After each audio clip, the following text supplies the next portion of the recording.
Bankruptcy music to my ears. Ding ding.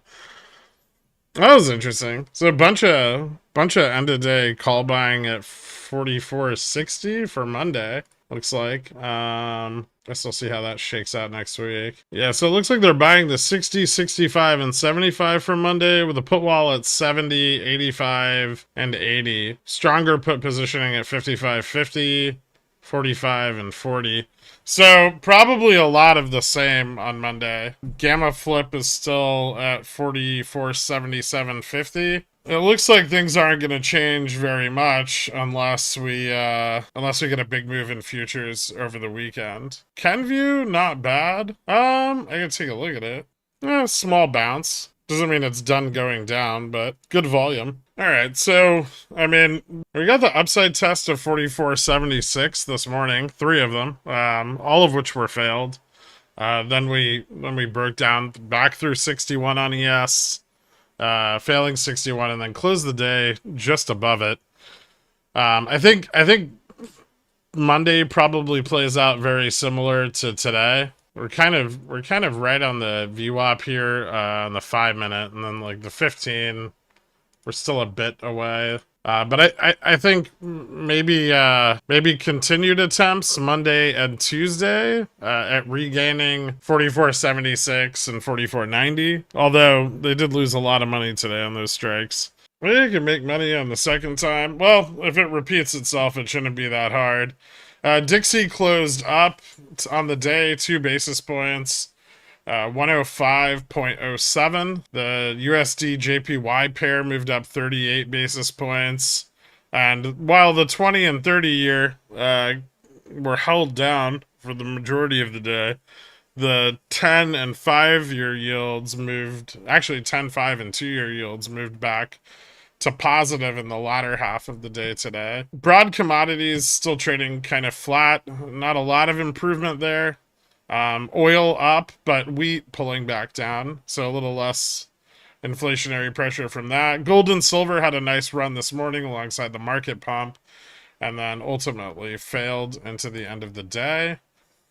Correlation is still moving down, and this is partially due to the pressure on VIX, partially due to accumulation of interest on like the Mag 7 and stuff. So next week, in the early part of next week, we should probably expect another push, like a big pump on tech.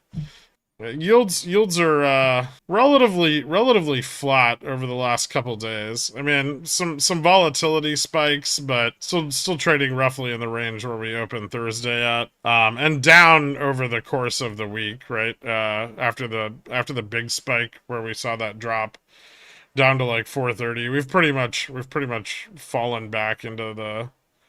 Well, most of them have fallen back into the medium range. The 10-year is still up quite a bit. So pressure on the dollar kind of leveled out for right now.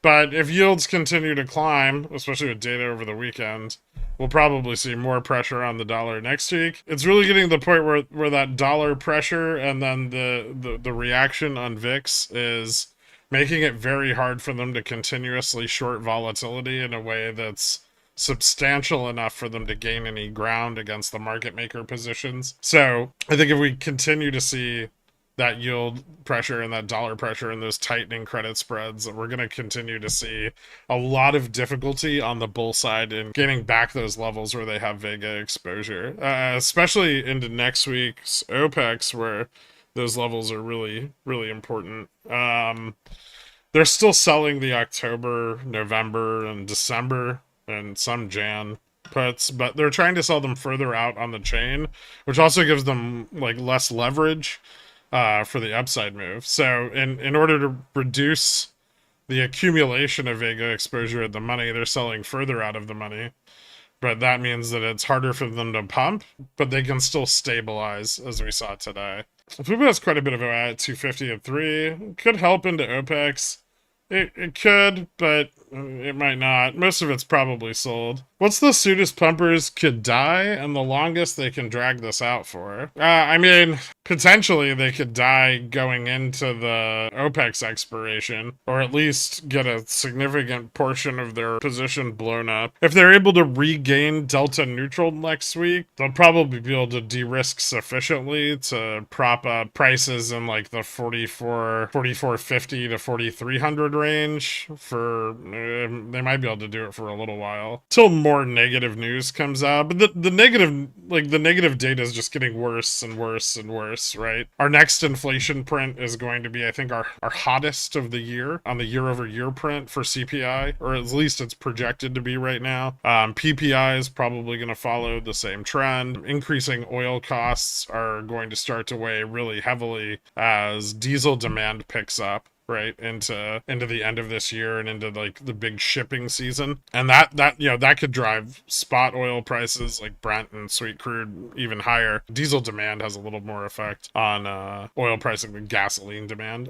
So yeah, it's possible that, you know, the inflationary pressures, not only do I not expect them to let off, but they're just going to keep getting worse, right? And so the question there is not like if they're going to get blown up or not. It's just really is, are they going to be able to de-risk sufficiently in time without creating without falling prey to a right tail event? So we'll see. I mean, JPow's decision next week, I'm sure will have an effect. Bulls want the rates pulled back, or at least that's the narrative they're pushing for now. So yeah, we'll see. Or I'm sorry, not next week. JPow's the week after next. All right, I will see you guys. Today's Friday, right? Yeah, so I'll see you guys Saturday at 12:30 p.m. Thank you all for tuning in. I appreciate it. Or no, Sunday at 12:30 p.m. I don't know why I can never get that right. Sunday at 12:30 p.m. I hope everyone has a great weekend.